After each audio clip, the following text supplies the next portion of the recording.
In the last,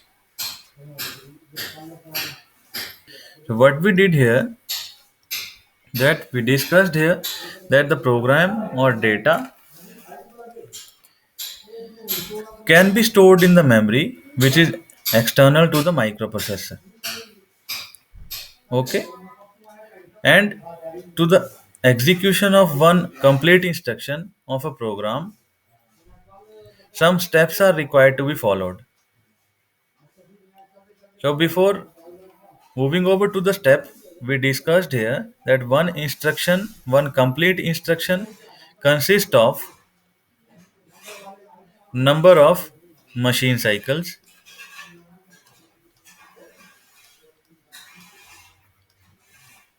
Those machine cycles can be opcode fetch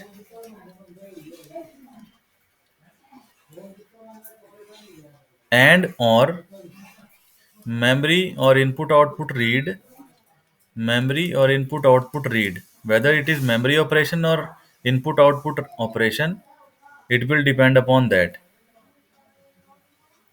Plus and or memory or input output write. So all these are the separate machine cycles. And we discussed that one machine cycle consists of number of timing states which are called as T states. One T state is the one clock cycle of the microprocessor, and one clock cycle in case of 8085 microprocessor consists of 320 nanoseconds of time period, because the frequency here is 3 megahertz. Okay, and what are the steps? What are the steps? Those are followed by one instruction to be executed. The first step here is we have to firstly CPU firstly fetches the opcode from the memory, which is external to the microprocessor, and that opcode is always as the 8-bit data. Okay, this 8-bit opcode is always fetched at the first step in the execution of one instruction. In the second step, this opcode which has been fetched in the first step is required to be decoded. Decoding means what action that opcode is providing us to be followed, that is required to be decoded. Okay, so what action that opcode actually means, because opcode will always be in the form of binary data. So the microprocessor will come to know by decoding that binary data that what that programmer is means desiring to execute. So that instruction is firstly required to be decoded. So whether that is the move instruction, whether that is addition of something, whether that is loading of data, so that data that opcode is required to be decoded in the second step. Then the third step is we have to fetch the remaining bytes of the instruction, if those instructions are 2 byte or 3 byte instructions. If that instruction is only 1 byte instruction, that instruction will only be have one opcode and no operand. So third step will not be followed if the instruction is single byte instruction. So this step will be skipped. And the fourth step will always be the execution of the instruction. Execution means microprocessor has decoded whether it has to perform move operation or add operation. So that add or move operation or any other operation will be executed in this fourth step. So these are the steps which are required to be followed whenever a microprocessor executes one instruction. Okay.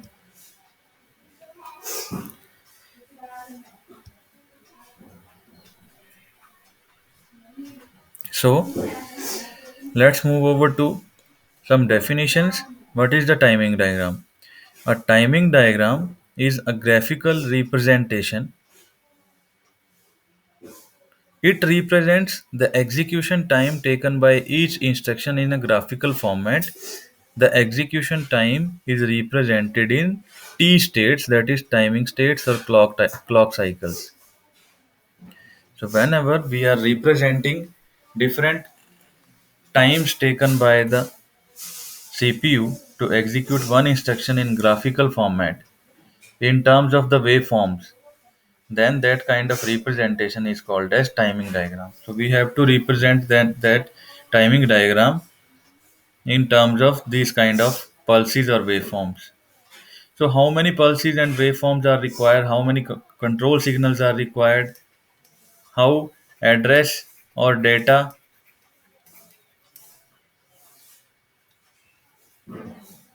how address or data lines are used?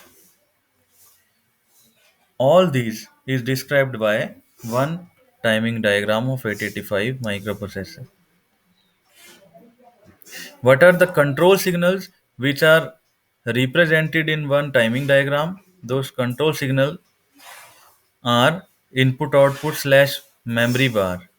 These three control signals are represented in each and every timing diagram of 885 microprocessor or any of the microprocessor.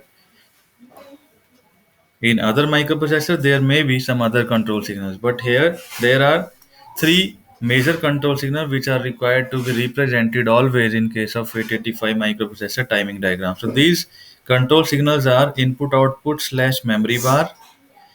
M bar is the active low signal. Input output is the active high signal. S1, S0. Or in some microprocessors, in some books, S1, S2 has been written here. That is also okay. But here, as we have seen S1, S0 in case of our pin diagram, so we will represent here these signals as S1 and S0. We have already seen this table. What is the meaning of combination of these three signals? 000 itself means halt state. And what is the halt state? It is the last state of the program. Whenever a program is completely executed, the last state into which our microprocessor enters is the halt state. So that halt state can be represented by 000, these these three control signals, the combination of these three control signals as 000. Whenever microprocessor executes memory write cycle, it performs memory write operation. These control signals are represented as 0, 0, and 1. The combination of these three signals is represented as this. So we have already seen this table. Let's move ahead. 011 is for opcode fetch. Please remember this 011 because in the first step of timing diagram we will study the timing diagram for opcode fetch cycle because opcode fetch cycle is the first step in the execution of an instruction. Now please remember these three control signals 011. Instruction cycle we already discussed in the previous slides. The time required to execute one complete instruction is called an instruction cycle. Machine cycle we also discussed. The time required to access the memory or input output device is called as machine cycle. Okay. So one particular action that is when performed by the microprocessor, that particular action is called as one machine cycle, whether that is fetching of that data, whether that is writing some data onto the external memory or writing some data from external memory to the registers, which is called as a memory read cycle. So all these cycles are called as machine cycles. Okay. So one step in case of execution of one complete instruction is called as one machine cycle. Okay. One T state we already discussed. This complete clock cycle, one complete clock cycle is called as one T state. So one T state itself is equal to 320 nanoseconds here. So the machine cycle and instruction cycle takes multiple clock periods. Okay. One instruction cycle consists of number of machine cycle and number of machine cycle. One machine cycle consists of number of T states. A portion of an operation carried out in one system clock period is called one T state.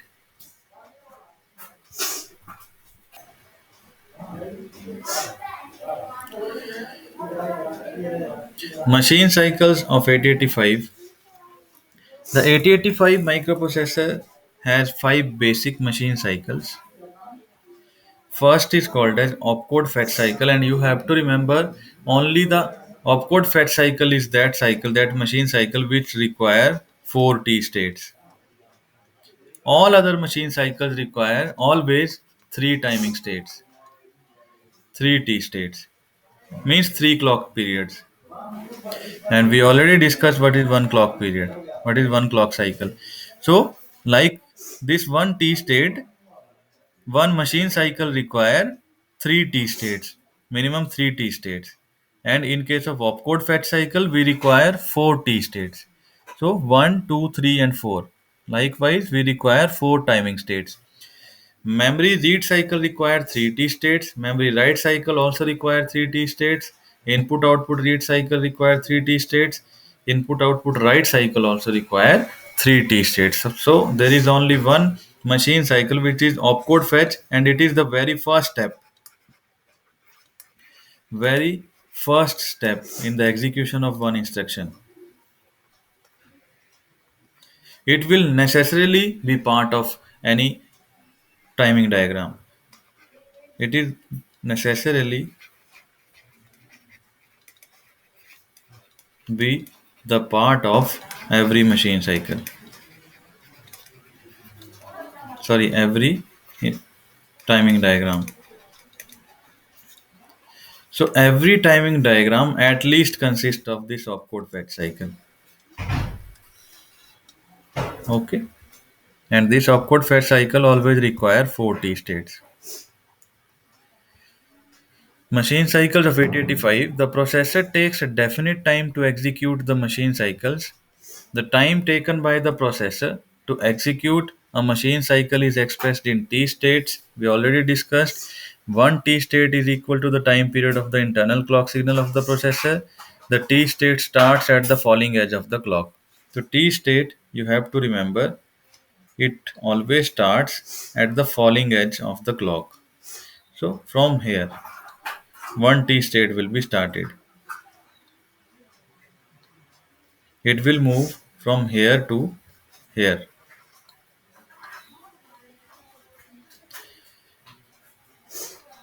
So this is one T state.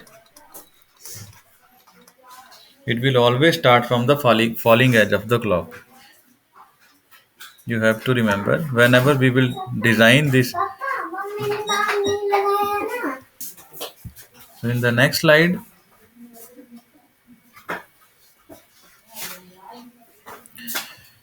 let us study the opcode fetch machine cycle, which is the, we already discussed that it is the very first step in every timing state, every timing diagram. What is this opcode fetch machine cycle? So whenever suppose we have one opcode, let's suppose that opcode is 78H. Okay. Let us suppose that opcode is 78H. For example, for move instruction, move A comma B, and this instruction do not have any operand with it. Okay. We have only this 78H as the complete instruction part. So this is one byte instruction. On the other hand, if there would be some another instruction, suppose MVI A comma 48H, then also this MVI A would be having some opcode which may be, for example, 06H. Okay, I am taking this just as an example. It may be something else. I do not remember what is the opcode for this, but for the time being, let us suppose that the opcode for MVI A is 06H. So this 06H will also be executed like this. So for this instruction MVI A comma 48H, it is a 2 byte instruction. The first byte would always be the opcode, and second byte will be the data, that is 8-bit data 48H. So this instruction will consist of 2 bytes. So for execution of the first byte, for the first step, it would also require opcode fetch machine cycle. So for both these instructions, this step is the must. For instruction MOVA comma B, only this step would be required. On the other hand, for this instruction MVI A comma 48, one other time sorry machine cycle would be required. But the first step would always be this machine cycle, which is the opcode fetch cycle. So what is opcode fetch cycle? Which signals are required to be drawn in case of one timing diagram? The very first signal, you have to design a table like this. You have to design rows and columns like this. There will be the first column which would be having heading as signal. Then T1, T2, T3, and T4 for the opcode. Sorry, for the opcode fetch cycle. Then we have to join here T5, T6, and T7 if it is a 2 byte instruction. And if it is a 3 byte instruction, we would also join T8, T9, and T10. So for the time being, look at this opcode fetch cycle. T1, T2, T3, T4 you have to write like this. The clock cycle will start from the falling edge as we discussed. So this is one clock cycle, this is second clock cycle, this is third, this is fourth. Okay. Now in the second step, the second row will consist of the higher order address byte. Higher order address byte is A8 to A15. So it has been written here higher order address byte. We already know that higher order address, that is A8 to A15 or A15 to A8. We can also write here A8 to A15. It is one and same thing. We already know that A8 to A15 is equal to how many number of signals are they? These A8 to A15, these are 8 lines. These are 8 lines, but whenever there are number of lines which are greater than 2, if the number of lines in a bus are greater than 2, we can represent that much number of lines by representing those only with 2 signals, which will be crossing each other like this. Okay. So if there would only be one signal, we can represent that single signal by single line. But if there are two signals, means two lines for a bus, or more than two lines, we can represent those two lines by crossing the signals like this. Only two signals. The first signal would be like this, second signal would be crossing like this. And you have to always remember that higher order memory address, it is fetched by the microprocessor. It is generated by the microprocessor through lines AD0 to AD7. Sorry, lower order address lines, because these are multiplex lines. So for these multiplex lines, these are required to be demultiplexed. But for higher order address bus, as this bus is already demultiplexed bus, so this higher order address flows from T states T1 to T3 always, and T4 state for of opcode fetch machine cycle always remain unspecified, because this T state is required for internal processing of the microprocessor. It is required for internal processing by the microprocessor. So we write here unspecified. So we write here unspecified.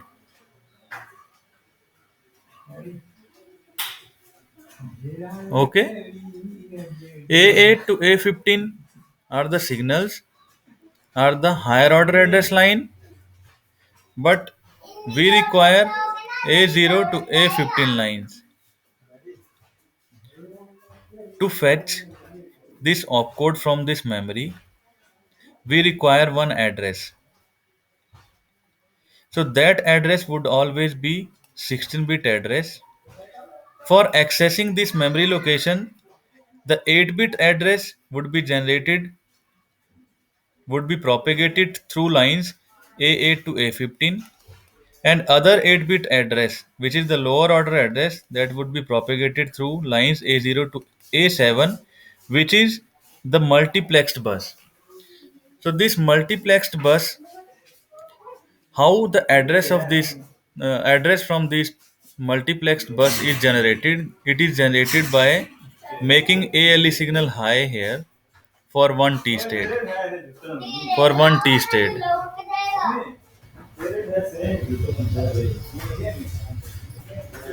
Okay. So for one T state, we will make ALE signal high. What this ALE signal will do, it will demultiplex. It will be used to latch the address from this AD7 to AD0 bus. So this address would be latched here, lower order memory address. Okay, for the timing state T1. So what we get here now, this is AD A0 to A7 address, and this is A8 to A15 address. So in total, by combining these 16 lines, we get A0 to A15 address. So what we did here, we addressed this memory location now. Now in the next step, we have to make this ALE signal low. Why? CPU makes this ALE signal low so as to use this lower order address data bus as data bus only, because it has to fetch the opcode from the memory. And what is the meaning of fetch? Fetch means read. This fetch means read. So as the microprocessor has to read the opcode from this memory. So that's why what CPU will do, CPU will generate a read signal here.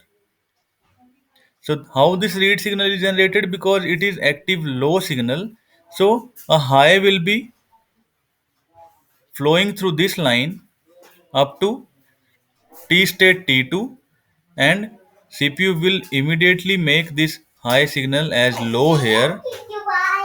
So by making this RD bar signal low, what it means, that CPU is using the read state of it. Okay. So by making this RD signal low, this data, which is the opcode of this instruction, that will be fetched from the memory. So this opcode will flow through this data line, this address data lines, which has now been demultiplexed by making this ALE signal low here. Okay, so whenever we have to get the address from this address data multiplex line, we have to make ALE signal high here, and by making this ALE signal high for only one T state, we can get the address from this, and for other T states, we can make this ALE signal low so as to flow data from these lines. So this data will be propagated, will be fetched by the CPU by making use of these D0 to D7 lines. And the T4 state will always be remain unspecified here. It is used for internal processing by the microprocessor. So it is this time when the microprocessor performs the fourth step, which is the execution of the instruction. Okay, execution as well as decoding of the instruction. Decode plus execution, that is internal part, is performed by this microprocessor. So decoding may be performed at this step in between these two, and the execution is performed in the fourth T state, during the fourth T state of the microprocessor here. So this is how we have to draw the machine cycles in case of 8085 microprocessor though. So we have to now look at this signal here. We discussed this signal, we discussed this, but we are remaining with input output slash memory bar S1 S0. So what we have seen from the table here during the previous slide, that for opcode fetch cycle, this is 0 1 1. These signals are itself 0 1 1. Okay. For opcode fetch cycle, these signals input output slash memory var are 0 1 1, but because the number of signals here which we have to represent, number of control signals which we have to represent here are equal to 3. This is first signal, this is second, this is third. So what we already discussed here, that if the number of signals are greater than 2, we can represent that much number of signals by using only two lines which are crossing each other like this. Okay, but in between what we can write here, that input output slash memory bar would be equal to 0 for opcode fetch cycle, and the status signals S1 would be 1 and S0 would also be 1.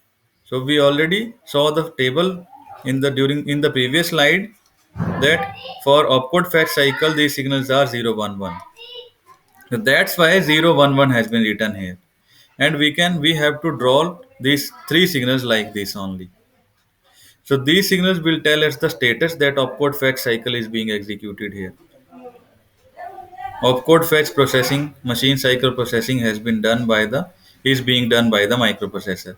So these three signals will remain as it is for the complete status of this machine cycle. Okay. So this is all about the opcode fetch machine cycle and something about the timing states, timing diagrams, and machine cycles, instruction cycles. If you have any queries, you can ask.